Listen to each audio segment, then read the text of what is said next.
Ngayong gabi, mga kamaritis, naiudong nga akong diluto, mga maritis, sabawan na ako ni mga maritis. Ang pare sa udong ay kanang tinapa, mga kamaritis.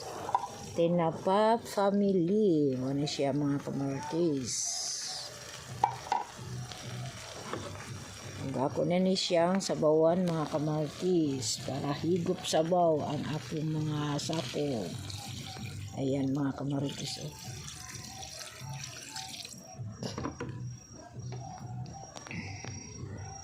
Atong ukay-ukayon kay aron siya magkuan mga kamartis mamix.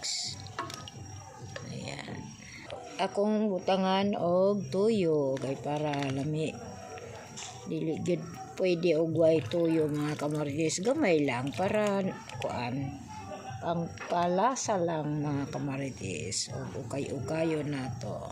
Mo ni kinsay nakarelate sa pagkaon nga udong og tinapa, mao gini ang madali-dali kung kapuyong ka magluto og gulay.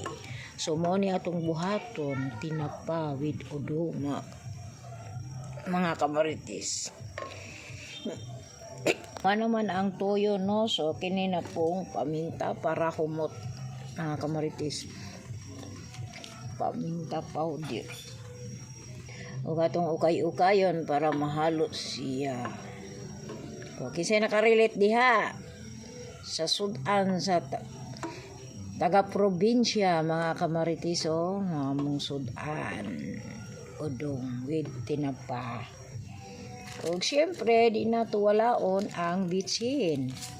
Kaya ang bitsin, pang palasa o pang palami. O butangan po nato og asin gamay. Dili lang tapalabi og parat no. Kaya ang parat, lain kad kaayo pod og parat. Kanang tama-tama lang yun mga kamaritis. Yan, nagbukal-bukal na gyud mga kamaritis ang udong with tinapa mga kamaritis. Makakaon na gyud mi karon gabi. Panihapon mukbang na tayo mga kamaritis. Pwerte na yung bukal og humok na gyud og pwede na gyud haunon ni mga kamaritis. Og dini na lang ko to. Thank you for watching my video.